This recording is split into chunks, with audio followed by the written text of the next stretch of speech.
Hi guys, welcome to my channel and I'm Crystal. So today tutorial would be how to make your own cable protector from this to this. So shall we get started? First thing first, you will need a cable, shrinkable tube. Mine is using 0.99 mm and I'm using a pillar. Lastly, your hair dryer.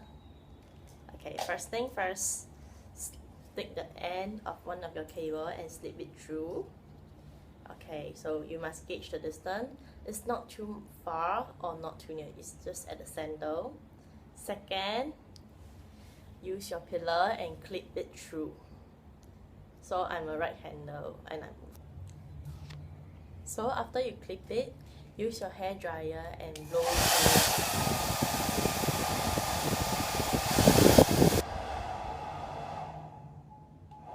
In the process, you'll see that your fingernail will start to shrink, but straight knot is very normal and it will shrink to certain distance that it can't be shrink no longer. So that's how it forms it. So that's how you can see.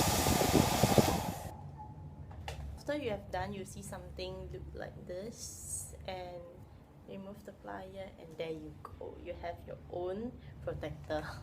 Thank you for watching. Please subscribe, comment or even like this video. So see you next time. Bye bye.